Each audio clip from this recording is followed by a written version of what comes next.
तो आज हम glucose 6 phosphate dehydrogenase deficiency discuss करने जा रहे हैं। तो जैसा कि हमें पता है, ह्यूमंस में बहुत सारी डिजीज़ेज होती हैं जो कि एंजाइम की डेफिशिएंसी की वजह से होती हैं। तो उन्हीं में से एक है G6PD डेफिशिएंसी, और ये उनमें से मोस्ट कॉमन है। तो ये एग्ज़ाम के लिए बहुत ज़्यादा इम्पोर्टेंट है और आज हम इसको डिस्कस करने जा रहे हैं। तो हम सबसे पहले G6PD का बायोकेमिकल रोल देखेंगे, उसके बाद उसकी कमी की से होने वाले जो भी हमें फीचर्स दिखते हैं उनको देखेंगे, उसके बाद प्रेसिपिटेटिंग फैक्टर, और उसके बाद इसकी डेफिशिएंसी की क्लासिफिकेशन। तो हम बायोकेमिकल रोल के साथ शुरू करते हैं। तो ये जिस ग्लूकोज 6 फॉस्फेट को कन्वर्ट करता है 6 फॉस्फोग्लूकोनेट में, और इस प्रोसेस में ये ग्लूकोज 6 फॉस्फेट से 2 हाइड्रोजन निकाल देता है और वो देता है NADP पॉजिटिव को। तो उन 2 हाइड्रोजनों को एक्सेप्ट करके NADP H+H पॉजिटिव में कन्वर्ट हो जाता है NADP।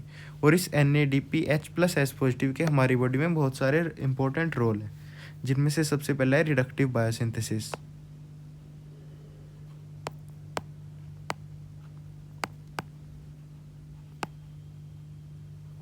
और उसके बाद है H2O2 रिडक्शन।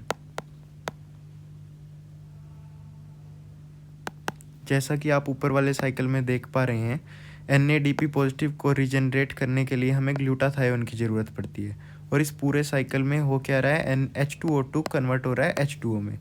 तो इस पूरी साइकिल से H2O2 कम हो रहा है हमारी बॉडी में, और H2O2 हमारी बॉडी के लिए हार्मफुल होता है क्योंकि ये फ्री रेडिकल्स जनरेट करता है। तो जितना H2O2 कम होगा उतने ही फ्री रेडिकल कम होंगे। तो इसमें NADPH का बहुत इंपॉर्टेंट रोल होता है। तो इसके बाद NADPH का रोल है साइटोक्रोम P450 सिस्टम में।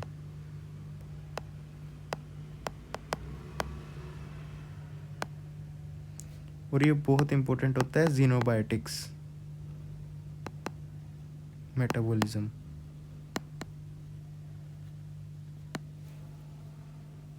और उसके बाद इसका इंपॉर्टेंट रोल होता है एनो सिंथेसिस में। तो NO is very potent vasodilator.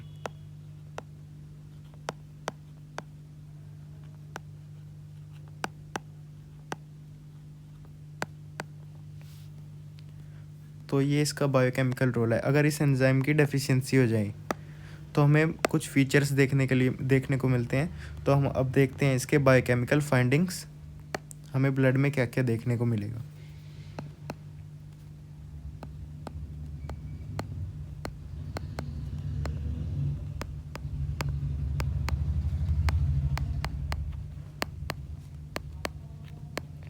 सबसे पहली और इम्पोर्टेंट बायोकेमिकल फाइंडिंग है ब्लड में हाइंस बॉडी का मिलना। हाइंस बॉडी होती हैं RBC के अंदर, जो ग्लोबिन चेंज होती है वो प्रेसिपिटेट हो जाती है और वो एक कोने में जाके बैठ जाती है। तो हमें हाइंस बॉडी देखने को मिलती है ब्लड में। और जब ये हाइंस बॉडी मैक्रोफेज स्प्लीन से पास करती हैं, तो स्प्लीन पे बैठे हुए मैक्रोफेजेस इस हाइंस बॉडी के पास जो पड़ी हुई है चेन है उसको खा जाते हैं, और जो ये हाइंस बॉडी है फिर ये वाइट सेल अपीयरेंस देने लग जाती है। तो हमें इस डिजीज़ में हाइंस बॉडी भी देखने को मिलेगी और वाइट सेल भी देखने को मिलेंगे। तो अब हम प्रेसिपिटेटिंग फैक्टर्स के ऊपर आ गए हैं। प्रेसिपिटेटिंग फैक्टर्स होते हैं वो फैक्टर, अगर वो प्रेजेंट है तो वो डिजीज़ के सिम्टम्स को और ज़्यादा बढ़ा देंगे। तो सबसे पहला प्रेसिपिटेटिंग फैक्टर है इन्फेक्शंस। तो हमारी बॉडी में अगर कोई भी इन्फेक्शन है तो उसकी वजह से फ्री रेडिकल बढ़ जाएंगे, और फ्री रेडिकल को कम करने के लिए हमारे पास इस डिजीज़ में NADPH नहीं होता है। और हमारे पास NADPH क्यों नहीं है? क्योंकि हमारे पास G6PD भी नहीं है, जो कि NADPH की फॉर्मेशन के लिए ज़रूरी होता है। और ये हम इस बायोकेमिकल रोल जहाँ पे हमने समझा था वहाँ से समझ सकते हैं कि अगर G6PD नहीं है तो NADPH नहीं बनेगा, और अगर NADPH नहीं है तो ये साइकिल आगे नहीं चलेगा और ये फ्री रेडिकल कम नहीं हो पाएंगे। तो फ्री रेडिकल अगर ज़्यादा हो गए तो उसकी वजह से हीमोलिसिस होगा। तो इसलिए NADPH बहुत इंपॉर्टेंट रोल प्ले करता है फ्री रेडिकल्स को कम करने में। तो दूसरा प्रेसिपिटेटिंग फैक्टर आ गया है ऑक्सीडेंट ड्रग्स। तो सबसे पहली ऑक्सीडेंट ड्रग है एंटीबायोटिक्स।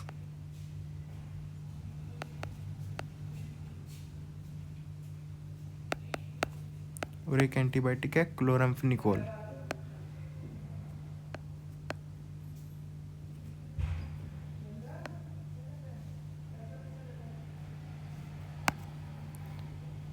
और दूसरी है एंटी मलेरियल ड्रग्स।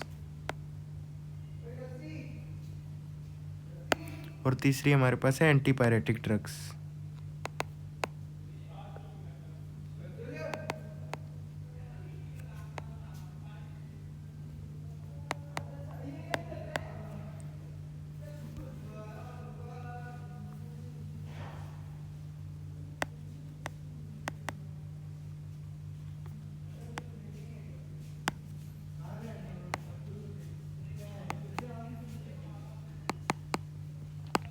तो इम्पोर्टेंट एंटी मलेरियल ड्रग है प्रीमाक्विन और एक एंटीपायरेटिक ड्रग है एसिटानिलाइड।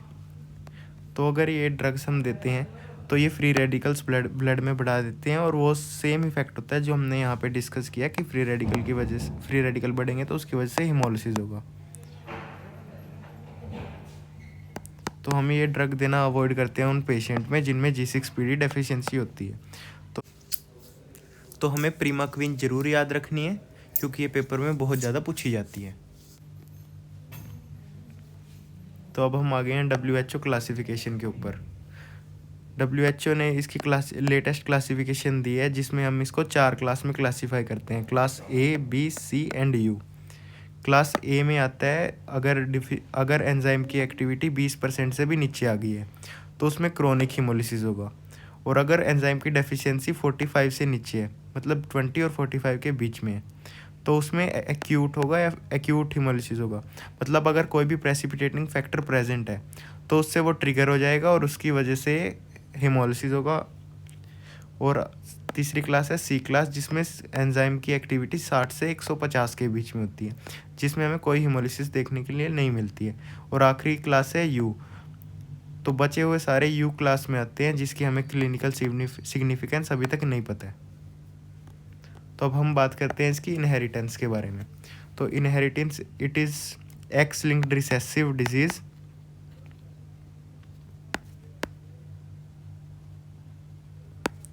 so it is more common in male।